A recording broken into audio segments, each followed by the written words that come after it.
All right, guys, welcome back to the channel. This will be the second FICM from Todd in California. This is the one from eBay. I have it already opened up. It looks in pretty good shape. I'm actually very happy to see it was not open before and it's not damaged. So this is how they look originally. So you see that we have the big blue capacitors. I replace always all the capacitors. I check all the injector drivers on both sides and the pre-drivers, make sure that we have communication and that we have a good working microprocessor, and the quartz crystals are operating and so is the coil. So I check always everything. I have no concerns as far as the FICOM itself. His concern, reading his notes, it says, okay, FICOM number 2, this unit was purchased in eBay or off of eBay. This FICOM has been on my truck and will run until I put the trailer behind. And in about 10 minutes, I will throw a check engine and go into lead mode, code P1093, low fuel rail pressure, so I can use it. All right, so looking at that fault code I have from Identifix, it says engine control module P1093. This is actually, if you search on Identifix, this is the fifth most searchable fault for or concern for this same vehicle. It says the scan test the engine control module for desired and actual rail pressure. So this is a test that you can do if you are able to have a scanner connected to it. Check the desired and the actual pressure to see when the problem happens and see what happens. If the actual pressure is lower than the desired pressure, install a vacuum gauge into the service fitting and check the suction side of the system and expect less than 5 inches of vacuum, wide open throttle in park. If the vacuum is too high, replace the fuel filter and retest. If the vacuum is still too high, check for a restriction in the suction side. Remove the fuel filler cap and retest. If the actual is higher than the desired, replace the fuel rail pressure sensor. If the actual is lower than the desired, suspect a leak on the high pressure side of the system. Remove the hose from the relief valve on the left rear fuel rail and verify the relief valve is not leaking. Monitor the injection balance rates using the scan tool. If an injector balance rate is not close to the other cylinders balance rate, use a block-off tool to seal that injector, fuel supply, and retest. If the rail pressure now match, replace that injector. So it could be leaking injectors. As far as the most common areas of repairs for that fault codes are based on repairs, and Identifix are the fuel filters, the fuel injectors, and so on. You can read the list that we have in here.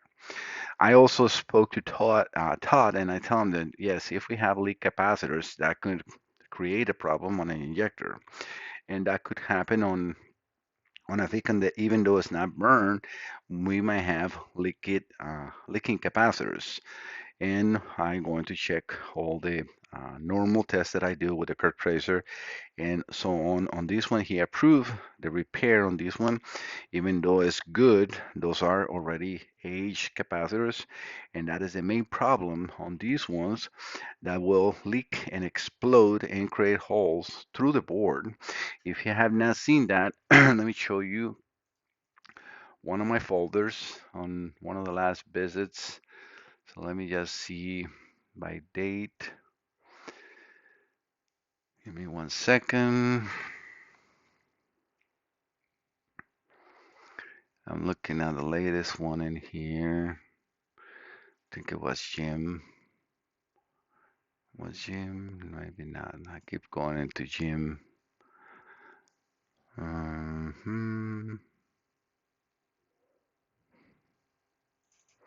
I'm looking forward to find the one with a hole. Let me just go 1 second, guys, over to my website, sorry, to my videos, and look into the FICM folder. So, yeah, it was Jim. I don't know why I don't have the pictures This is actually the one fix. So Jim, yeah. So this is, let me just show you this video shortly. Hey guys, welcome back to the channel. Let me put the microphone down, or the volume down, and I'm going to scroll to the capture where you will be able to see the hole through the board, and that is what happens when something like a bad capacitor explodes. So that is a hole through the board on one of these capacitors under Jim's, and it went through, and he disconnected it and sent it over. So it probably happened just before he sent it over. So this is not the case. We can definitely see that we have no hole on the board. I don't see any damage on the back or anything like that on this one from Todd. So I'm going to remove the capacitors and see what we see underneath. So I'll be right back. All right, so yes, definitely leaking capacitors. This is the perfect time for this correction. We can definitely see here, you see that is hydrolytic acid coming from one of these big ones. I saved one of the small ones so we can see how they look. And it looks like the small ones were, I mean, it's starting to leak. I can see a little bit of a shadow here of fluid, but nothing that has actually created damage on the board. But the capacitors are bad. I mean, 2004, right? So it's 20-year-old capacitors. That is why it's so important to do this. All right, so let me do the repair, and then we perform the curve tracer test and then the communication test. All right. All right, guys, I finished the repairs on Todd from California, the eBay FICM Mark as 2. I already applied a conformal coating to protect the whole board. It was some damage due to the corrosion on the capacitors, nothing abnormal, but it's all repair. I did the full test, which I think I forgot to show that on his first video. So it's going to be pretty much the same result. This is, I always save a copy for the customer. Again, this is just a generic picture that I used from these victims before.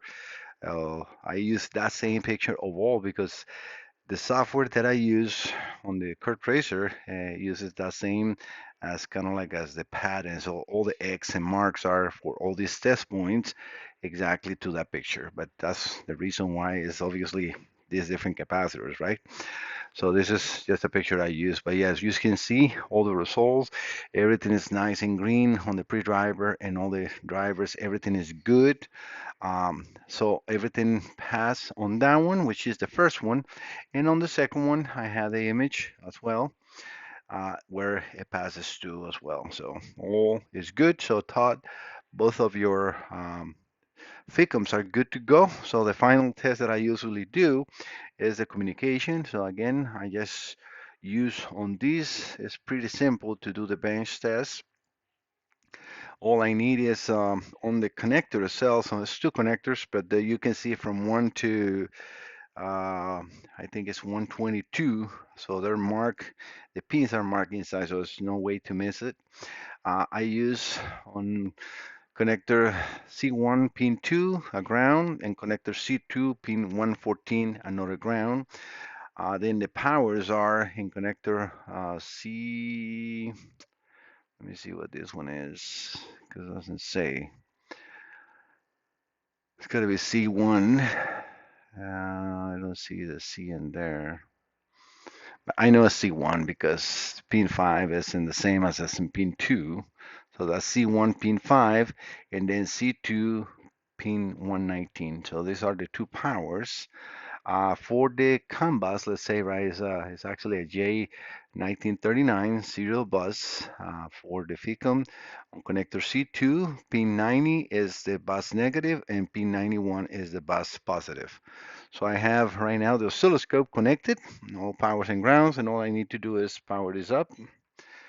And we would like to see communication, and it is. So we have a normal looking waveform of packages being sent. Obviously, this is going to be a very repetitive signal or message because nothing is going on, right? So there's no communication to nothing. So this module will just be like somebody there, somebody there, somebody there, somebody there, somebody there, somebody there, somebody there, until somebody responds and then the communication is established. But this is how it looks normally when you have nothing connected to it, but at least the bus is active and is in good range. And that's what I'm looking for to see. As you see, this is I have not put the silicone in between the capacitors. Again, that's just for vibration, and I usually do that to make sure that it's not going to damage the capacitors prematurely. And let me show you the other side. As you can see, nice and shiny and clean, no corrosion, everything is ready to go and ready to be sealed back. All right, Todd, both of your FICMs are ready. I will be contacting you shortly to collect payment. I will send you the link for payment and then send this your way first thing Monday morning. All right, thank you guys so much for visiting the channel. For those that have a FICM, please don't trust anyone else. Just send it over. And it's not because I want to promote my own business, which obviously I do, but it's because I know what I'm doing and I do the correct way. I have full transparency of my repairs. It's not a guesswork. Please don't fall into the scammers that are all the way around, and they're just trying to charge you less. But it's because what they do is junk. I have multiple FICMs destroyed by other companies, specifically one in I don't know exactly where it is located. It's SIA. So it's don't use the company. It's just a scammer, and it's just taking your money because what it's doing is actually destroying your board. One from Andy. If I'm going to put him onto the end of this video, if you wait for the windows that shows up in there, I'm going to put so you can see what he did to that one. And if you go and visit the first um, FICM that I repaired for Todd, it was coming from that same company and it was all butchered. Luckily for Todd, it was not to the point that it will explode or damage the microprocessor, which in Andy, that's what ended up happening. It damaged the microprocessor. That is something I cannot repair. All right, guys, thank you so much for visiting the channel. Don't forget to subscribe. See you next time. Bye bye.